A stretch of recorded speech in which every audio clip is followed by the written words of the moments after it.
নমস্কার বন্ধুরা, অন্নপূর্ণা ভাণ্ডার নিয়ে এই মুহূর্তের বড় আপডেট।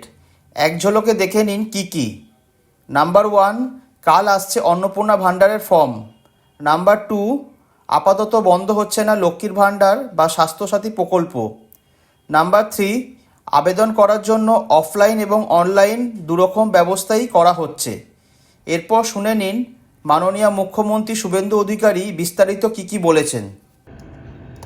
আগামীকাল বিকেলে নবান্ন থেকে আমি এবং সংশ্লিষ্ট দপ্তরের মাননীয় মন্ত্রী, সিএস, এফএস এবং অন্য আধিকারিকদের উপস্থিতিতে অগ্নিমিত্রা পাল এবং আমি একটি ফর্ম পাবলিশ করব, যেই ফর্ম অন্নপূর্ণা যোজনায় ফিল আপ করতে হবে এবং আমরা কালকেই বিস্তারিত বলবো।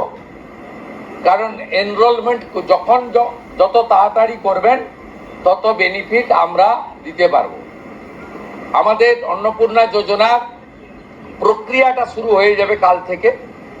যেমন যেমন ফর্ম ফিল আপ হবে তেমন 3,000 টাকা ট্রান্সফারও শুরু হয়ে যাবে।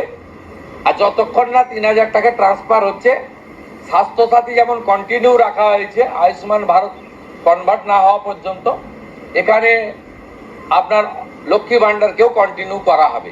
বিস্তারিত কালকে আপনারা জানতে পারবেন। ফর্মের কপিও আপনারা কালকে পাবেন।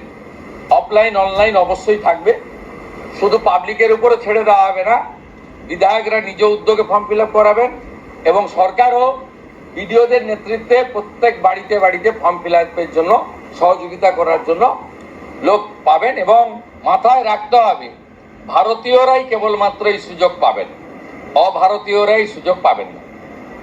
ভারতবর্ষের সরকারের টাকা বাংলাদেশ থেকে আসা অবৈধ অনুপ্রবেশকারীদের দেওয়ার জন্য নয়, এটা খুব ক্রিস্টাল ক্লিয়ার।